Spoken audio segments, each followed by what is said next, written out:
Hi guys, Scott Woodward with you. Just wanted to give you a quick update on next week's State of Origin. I've had a lot of emails, phone calls about my thoughts on State of Origin 3, and the reason why we haven't done anything formally just at this stage is because, quite frankly, we're not 100% sure who's playing, and in all honesty nobody does, which is a problem in itself. I'm surprised that both coaches have allowed some key players the latitude by giving them extra time. I appreciate their outstanding players and they're very important to the team, but even if they're allowed to play, they're not going to be 100%, and no one's going to really know until they get out there. It's a massive risk for the team and it has to unsettle the team.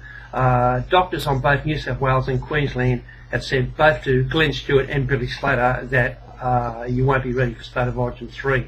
So they're trying to overturn modern medicine, if you like, and get themselves out on the field. I'm surprised that the coaches have given them that latitude, but look, we'll run with it. At the moment, when we know who the final makeup is of the teams, we'll give you a final ratings and our staking plan and our final summary. But look, here's a quick heads up on what I think will happen so far and my thoughts at this point.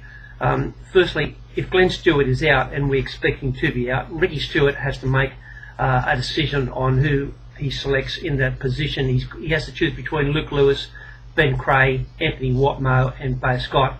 To me, that's an easy decision. I wouldn't hesitate to put Luke Lewis in. I think he's one of the best forwards in the world, and I think he's proven that at club level, and every time I see him pull on a rep shirt, he's just an outstanding player. He can play on both sides of the park, not a problem, and he would be a headache for Mal Meninga's men. Ben Creagh is a left side player. I don't like him on the right. I don't like Anthony Watmough on the right. He's also a left side player, can also play up the middle. And Bay Scott is a right side player, but he's dead set a 100% defensive player. Picking defensive players is the mistake that Ricky Stewart and also Bellamy made in previous years, picking defensive players against Queensland. You can't do that. They're that good. You can't defend against guys like Inglis and that. You just can't do it. You have to attack against them, and New South Wales have done that in the last two games, and for mine they've been the best team in the last two games, even though they lost the first game, and they could have easily, New South Wales, they won the second game and they could have easily lost the second game. All Dave Taylor had to do was put his hand down on a ball, and should Jennings not punch that ball out in the last second, it would have been a try for Queensland, and also the sin being caused Queensland to have only 12 players, and they scored 2 tries off that, and one come from a very bad missed tackle from Harrison because he was just tired. He had to do the work of the guy that had just replaced him. So there were a lot of things in New South Wales' favour, but having said that, I thought they were the best team. There's very little between these two teams.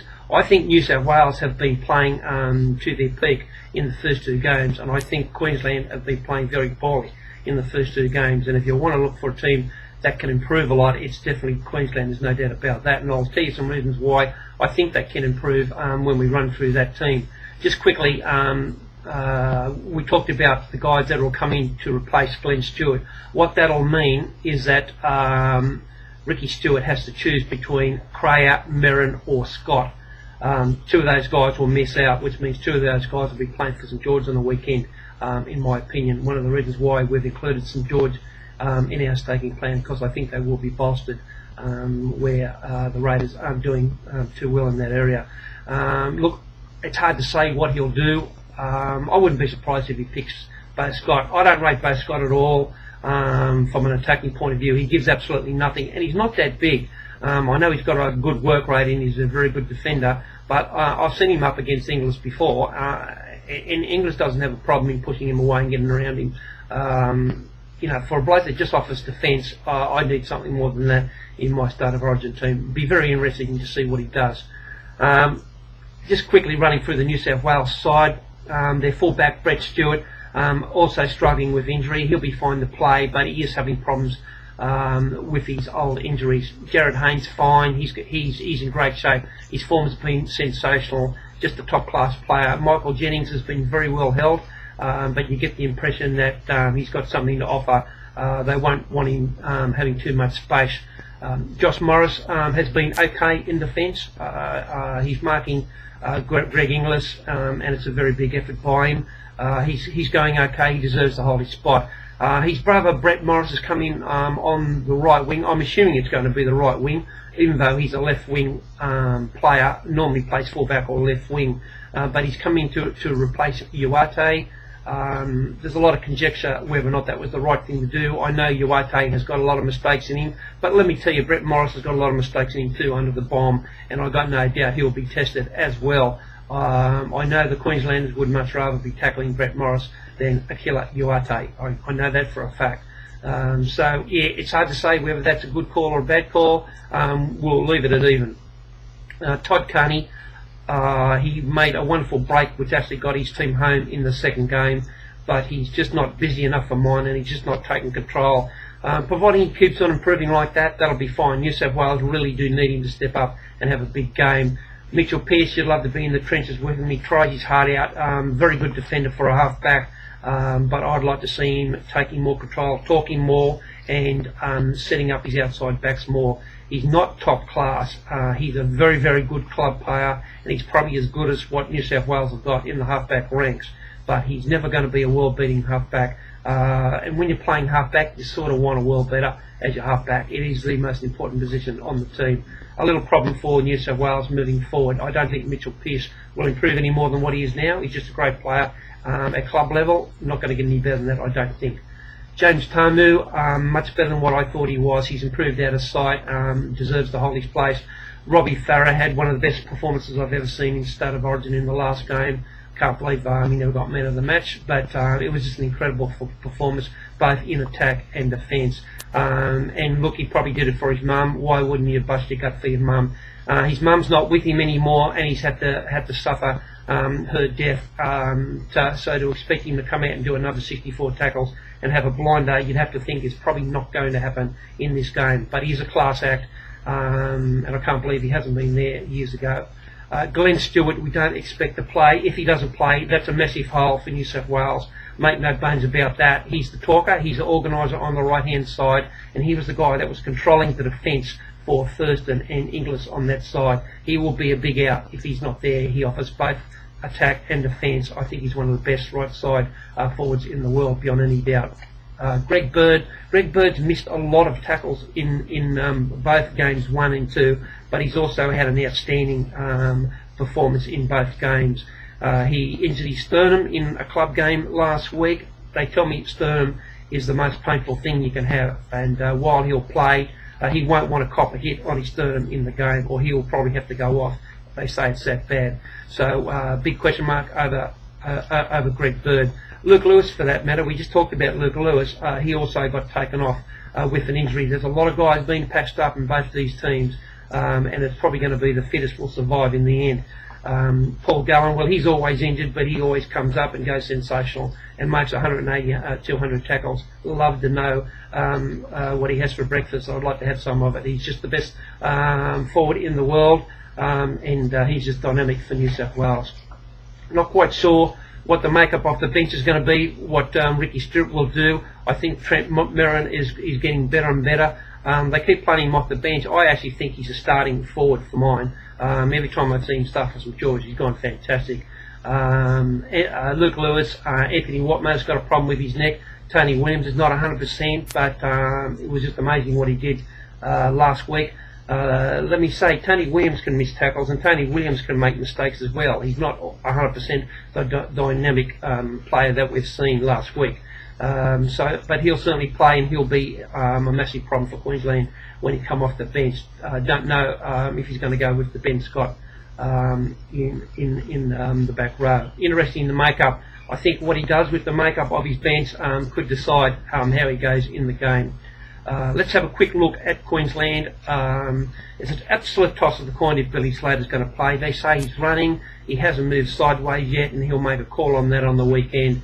I wouldn't be surprised if the coach gives him a bit longer. Look, if he does play, what I think will happen is that Matt Bowen will go on the bench to cover for him, and then Matt Bowen can come on late and play a little bit of hooker while Cameron Smith goes to lock or 5'8". So I think that's what will happen. I think either way, I think Matt Bowen will be getting Guernsey.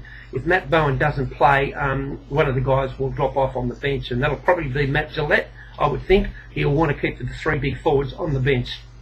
I'm a great fan of Matt Gillette, but I have to say I've been disappointed in his first 2 efforts since start of Origin. Don't know if it's nerves or not, but I haven't seen the real Matt Gillette that we've seen at the Broncos. So look, I guess there's a chance that Greg Inglis could come in at fullback, and then Nelson would come in, and it would be the only way that Nelson would come in and play in the centres. I think given the combination with Jonathan Thurston, I think that in terms of not unsettling the team, I think clearly Bowen would be the best way to go in that regard. He has a wonderful combination, he's experienced, he's got a good kicking game, and he runs the ball back, and I've never seen him in better form. Certainly deserves to be there. I can't knock that selection one little bit, but they will want Billy Slater there. Darius Boyd has found some club form. He's been terrific on the wing for Queensland. Greg Inglis is just a superstar. Doesn't matter where you put him, he'll be fantastic. Justin Hodges, formerly one of the best centres in the world, he's still suffering from his injury, and there is some doubt about him playing. I think that's one of the reasons they say Ben Teo could come in on the bench and play in the forwards. I think Ben Teo is there to cover for Justin Hodges. I don't think Nelson would come in and play in the centres. I think Ben Teo would play right centre if Justin Hodges is injured, and that's one of the reasons why Teo could be on the bench. If Hodges is okay, they'll play Teo in the forwards. If he's not okay, he'll come in and replace him either in the run, or if he doesn't make the final cut, he'll actually start at right centre. That's what I think will happen with Ben Teo. Look, I think Ben Teo's going good. He's a good player, can miss a few tackles, but he can also win you the game. Interesting call what happens there. Brent Tate, also not in good shape. He's such a warrior. I'm sure he'll get there, but he's very, very much patched up for this game. Jonathan Thurston, very, very quiet last game. I don't think I've ever seen him have 2 quiet rep games in a row. You can expect him to bounce back to his best in this game. They got it wrong last start with him, and I think one of the reasons for that was Glenn Stewart did a great job on him, talking to all his teammates around him, and they just surrounded him every time he got the ball, and he had no room whatsoever. I'll be surprised if that happens again in this game. He's just too good a player. Cooper Cronk was also well contained. He had to rush his kicks, but some of his kicks and chases were absolutely outstanding, and I think him going off in the sin bin cost his team the game. There's no doubt about that. Matt Scott, sadly, like Farah, he lost his mum and had the funeral on Wednesday, I believe. He won't be in good shape. It'd be great to see him come back and have a great game, but we can't expect too much from him. He's certainly one of the best props in the world, and he had a great game in Game 2, and I'm sure she would have been very proud of him. But Queensland do need him. They have got a lot of forwards, but they haven't got a lot of forwards of Matt Scott's class and ability, and they need him to play. Cameron Smith had a great game in Game 2, quite in Game 1 when he had the flu. We'll expect that he'll be one of the best players on the field again. He generally always is. Petro Civoniceva, it's his final State of Origin game. I think he's had something like 18 Origin games. Clearly one of the best modern day forwards the game has ever seen, and there's no doubt in the world that he'll be having a great game here. You know, he'll go forward and he'll put his team on the front foot. There is no doubt about that. What a great warrior he has been. Nate Miles, suffering from a shoulder injury. I'm sure he'll play, but he will be patched up. His work rate is fantastic. He's been great in the 2 games. If I can be critical of him, when he goes forward, he doesn't scare anybody. He doesn't look like busting the tackle. Doesn't really get the ball away. Pretty robotic, pretty predictable, but a great worker, and you do have to have those workers in your pack. Sam Friday, they missed his presence in Game 2.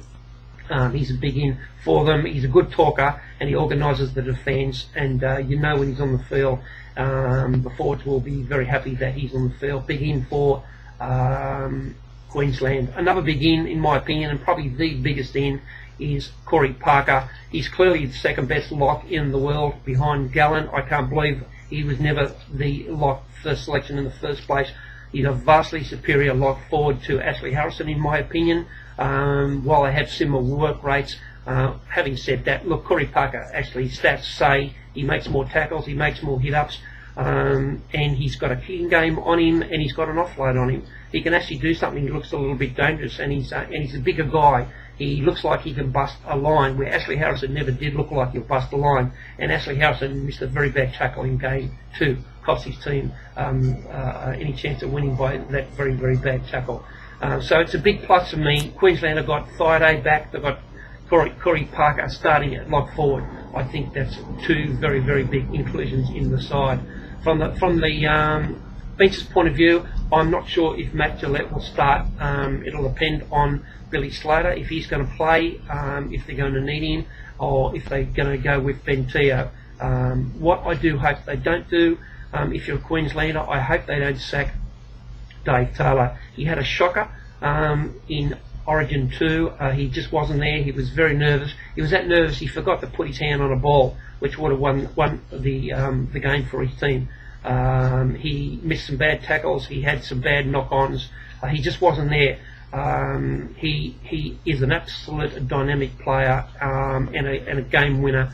He's got the X factor about him, and if you're playing against him, you'd rather him not be there. I hope they give him another chance, and I've got no doubt he'll do much better. He can't do any worse. There's a lot of mail that he's going to be dropped for Ben Teo. If I'm Ricky Stewart, I know who I'd rather not have in the side out of the 2 of them. So I really hope that Dave Taylor does play for Queensland. If you're on Queensland, you want him in your side. I think they can afford to take that risk, particularly now with Sam Thaiday back into the side, and have Dave Taylor coming off the bench and making a big impact like he can, taking 3 or 4 guys with him and then maybe slipping the ball away. That's the sort of guy you want when you're close to the line. So look, there is, for me, the makeup of the side will be interesting. I'll come back to you when I have a fairly good handle on the not only the ins and outs, but also the internal injuries from the different camps, who they think will play and who's struggling, because it'll make a difference to the tactics and it'll make a difference to the market, and we need to be on top of it before we can come out and be sure what we're going to do. So look forward to. I'm really confident about this weekend. I think some of the teams went off at the wrong price, and I'll send an email to you tomorrow to confirm all that. But hope you have a good weekend with your tips, and look forward to a final summary on the Origin, probably over the weekend. Talk to you soon. Cheers.